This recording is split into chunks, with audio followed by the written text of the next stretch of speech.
तो गाइस कैसे हैं आप सब लोग। रीइंकार्नेशंस के एपिसोड 365 के साथ हाजिर हो। तो लास्ट एपिसोड के एंड पे हमने देखा था कि फर्स्ट एम्परर जो होते हैं हमारे लिन जुई से कहता है कि बेटा लिन जुई मेरे साथ आओ, हो सकता है कि तुम्हें यहाँ पर एक बहुत बड़ी फॉर्चून मिल जाए। और साथ ही वो अपने पास एक स्पेशल तलिस्मन निकालते हैं। तुम्हारा लिन जुई कहता है कि जो तो अल्टीमेट ब्लड सैक्रिफाइसर, वो अपने पास तलिस्मन निकालकर जूलोंग की तरफ उसे आगे फेंकते हैं। तो जूलोंग की बॉडी के साथ जाकर वो तलिस्मन चिपक जाता है। जैसे वो तलिस्मन उसकी बॉडी के साथ चिपकता है तो जूलोंग वहां पर जोर जोर चिल्लाना शुरू कर देता है। तो इसी के साथ ही फर्स्ट एम्परर जो होते हैं वो हमारे लिन जुई से कहते हैं कि अपने पास एक गार्ड किंग टोकन को निकाल, और वो गार्ड किंग टोकन को निकालकर वहां पर उसको एक्टिवेट करता है। जब वो गार्ड किंग टोकन को एक्टिवेट करता है तो जूलोंग की एनर्जी जो होती है उसके अंदर एब्जॉर्ब होना शुरू हो जाती है। तो हमारा लिन जुई कहता है कि ये क्या, ये तो इसकी जूलोंग की जो एनर्जी है वो तो इसके साथ एब्जॉर्ब हो रही है, और लगता है कि मैं यहाँ पर सुप्रीम राम में असेंड करने वाला हूं। सभी देखने वाले भी इस बात से काफी हैरान होते हैं। जबकि इसी के साथ ही जूलोंग को उसकी कॉन्शियसनेस वापस मिलती है और कहता है कि ये क्या, तुम्हारे पास तो गार्ड किंग टोकन है। इसका मतलब यह है कि फाइनली यहाँ पर लिन जान ने जो आइडियोलॉजी इस्तेमाल की थी उसने हजारों लाखों साल पहले यहाँ पर गार्ड किंग टोकन को छोड़ दिया था, क्योंकि उसे पता था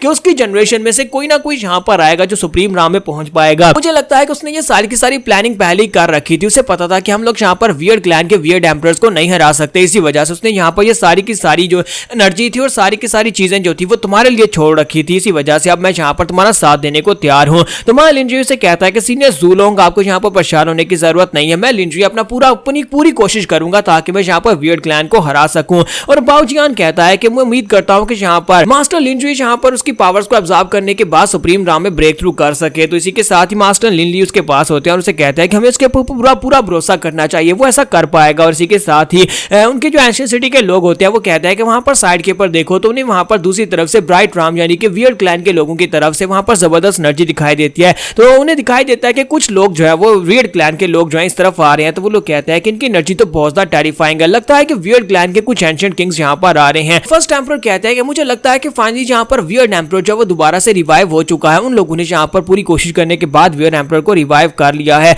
और फ्यूनरल मास्टर से कहता है कि माय लॉर्ड मुझे लगता है कि वियर्ड एम्परर जो है वो वापस आ गया है।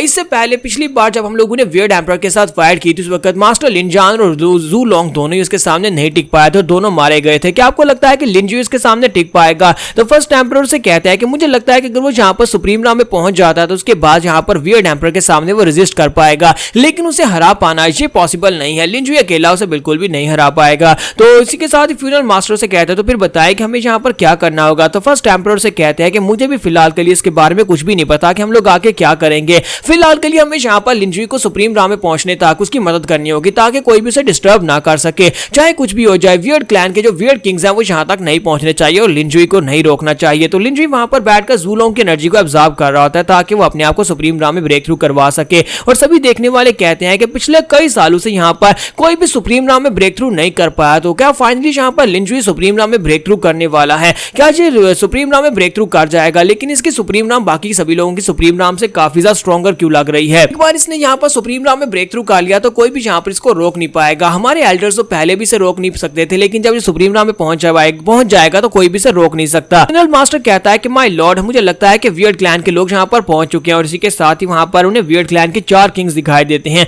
एक का नाम जान किंग होता है। जैसे वो उनके सामने अपीयर होता है तो वो सभी लोग बहुत ज्यादा घबरा जाते हैं और कहते हैं कि जान किंग के बारे में हम लोग जानते हैं, ये तो पहले वाले किंग से भी ज्यादा पावरफुल है। पहले जो यहाँ पर किंग आया था उसका नाम कैंग किंग था, तो वो कहता है ये तो कैंग किंग से भी ज्यादा पावरफुल है। जबकि ये रेजरेक्ट हो चुका है तो इसका मतलब यह है कि हमारे बचने के चांसेस बहुत ज्यादा कम है, हमें सिर्फ और सिर्फ लिन जुई ही बचा सकता है। और साथ ही वहां पर 3 और किंग्स होते हैं जिनका नाम एन किंग, जू किंग और साथ में चौथे वाले का नाम होता है कॉन्ग किंग होता है। तो फर्स्ट एम्परर जो होते हैं वो अपनी तलवार निकालते हैं और कहता है कि मुझे लगता है कि हमें यहाँ पर फाइट करना ही पड़ेगी, हमें इनको रोकना होगा जब तक कि लिन जुई यहाँ पर अपना ब्रेक थ्रू कंप्लीट नहीं कर लेता। तो फ्यूनरल मास्टर से कहता है कि उम्मीद करता हूँ कि हम लोग यहाँ पर इनके साथ फाइट करके इनको रोक सके और लिन जुई जल्दी से जल्दी अपना ब्रेक थ्रू कर ले, क्योंकि मुझे लगता है कि एन किंग जो है पहले से काफी ज्यादा पावरफुल हो चुका है। पास्ट में हमारे जो फर्स्ट एंसेस्टर लिन जान थे इसकी पावर लेवल तकरीबन उसके बराबरी के पहुंच चुकी है। जबकि इसी के साथ ही मास्टर लू डोंगपिन वहां पर उनके पास नीचे उतरते हैं और उनसे कहते हैं लेकिन मुझे लगता है कि तुम लोगों को यहाँ पर गू किंग से ज्यादा डरने की जरूरत है। गू किंग जो है वो एन किंग से भी ज्यादा पावरफुल है। शुक्र है कि वो यहाँ पर इनके साथ नहीं आया,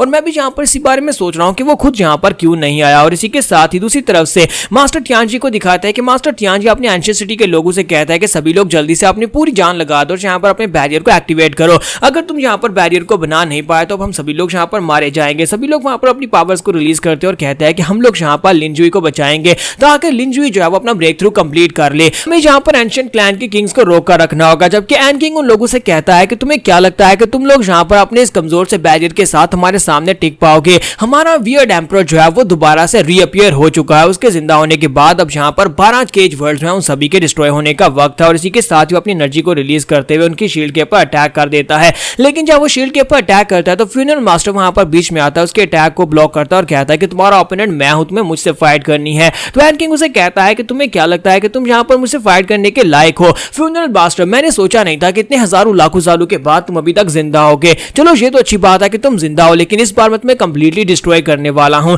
और बाकी के तीनों किंग्स जो होते हैं वो बड़ी तेजी के साथ आगे बढ़ते हैं और कहते हैं कि हमारा टारगेट लिनजुई है, हमें फॉर्मेशन को तोड़कर लिनजुई को जाकर डिस्टर्ब करना होगा ताकि वो ब्रेक थ्रू करने में कामयाब ना हो सके। और तीनों ही बड़ी तेजी के साथ वहां पर आगे बढ़ते हैं, अपनी अपनी एनर्जी को रिलीज करते हैं, वहां पर फॉर्मेशन के ऊपर अटैक कर देते हैं। तो उनमें से दो के ऊपर तो मास्टर लू डोंगपिन और फर्स्ट एम्परर जो होते हैं वो अटैक करते हैं, उनके अटैक्स को वहां पर ब्लॉक कर लेते हैं और उनसे कहते हैं कि हमें यहाँ पर कुछ भी करके लिनजुई को बचाना है। जबकि तीसरी वाला जो होता है वहां पर अपनी आंखों के अंदर से एक लेजर बीम को शूट करता है। जैसे वो सामने की तरफ लेजर बीम्स को शूट करता है तो मास्टर लू डोंगपिन वहां पर अपनी एनर्जी के साथ उसके अटैक को ब्लॉक करते हैं और कहते हैं, जब पहली बार यहाँ पर आया था तो वियर्ड क्लैन के अंदर जाकर खो गया था और वहां पर तुम्ही ने मेरे पर अटैक करके मुझे बुरी तरह जख्मी किया था और आज मैं यहाँ पर उसका बदला लेने वाला हूँ। वहां पर तीनों के साथ तो फाइट स्टार्ट हो चुकी होती है, लेकिन जो चौथा वियर्ड किंग होता है वो फॉर्मेशन के करीब पहुंच चुका होता है। वो अपनी एनर्जी को रिलीज करते हुए फॉर्मेशन के ऊपर अटैक करता है, फॉर्मेशन के अंदर क्रैक्स पड़ जाते हैं। फॉर्मेशन के टूटने के साथ ही वो सभी लोग जो होते हैं एंशिएंट सिटी के लोग वो जख्मी हो जाते हैं, जबकि वो फॉर्मेशन को तोड़कर वहां पर से अंदर घुस आता है। जैसे वो अंदर आता है तो वो सभी लोग कहते हैं कि अब सब कुछ खत्म हो गया, हम सभी लोग मरने वाले हैं।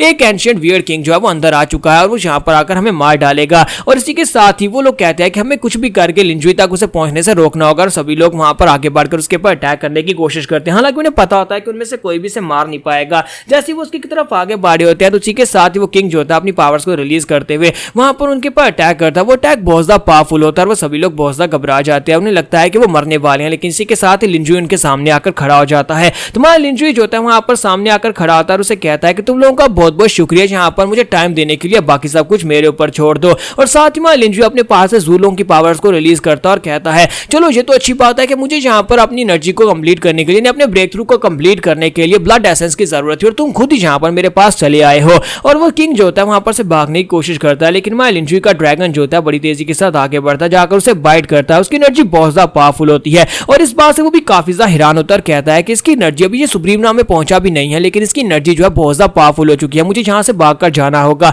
जैसे वो भागने की कोशिश करता है मैं लिनजुई वहीं पर अपनी टाइम ट्रैवलिंग टेक्निक को यूज करते हुए उसके पीछे पहुंच जाता है और कहता है कि तुम कहां पर जा रहे हो, मैं यहाँ पर इतना अच्छा मौका कैसे जाने दे सकता हूँ, मुझे यहाँ पर थोड़ी सी एनर्जी की जरूरत है और मुझे लगता है कि तुम्हारी एनर्जी मेरे काम आएगी। तबकि वो किंग जो होता है वो जल्दी से पीछे की तरफ घूमता है, माया लिनजुई को पंच मार देता है, लेकिन माया लिनजुई उसके पंच को ब्लॉक करता है, फिर साथ ही उसकी एनर्जी को वहां पर एब्जॉर्ब करना शुरू कर देता है। वो अपनी स्टाइल स्काई टेक्निक को यूज कर रहा था और इसी के साथ ही अपने पास उस स्पेशल जार को भी रिलीज करता है। तो वो कहता है कि ऐसा कैसे हो सकता है, तुम यहाँ पर मुझे कैसे एब्जॉर्ब कर सकते हो, मैं तो वियर्ड क्लैन का एक बंदा हूँ, तुम मेरी सोल को एब्जॉर्ब नहीं कर सकते, तुम्हारे पास यहाँ पर ये टेक्निक नहीं हो सकती। तुम्हारा लिनजुई कहता है कि मेरे पास ये जार है जो कि स्पेशली वियर्ड क्लैन के लोगों को ही एब्जॉर्ब करने के लिए बना था और आज मुझे फाइनली पता चला है कि मैं तुम्हारे किंग्स यानी कि तुम्हारे लोगों को एब्जॉर्ब करके उन्हें अपनी एनर्जी में चेंज कर सकता हूं। यहाँ पर हम लोग अपनी एपिसोड 365 का एंड करेंगे और नेक्स्ट एपिसोड में देखेंगे कि जब बाकी के किंग्स यहाँ पर आएंगे तो उसके बाद माया लिनजुई क्या कर पाएगा, क्या वो इस फाइट को जीत पाएगा या नहीं।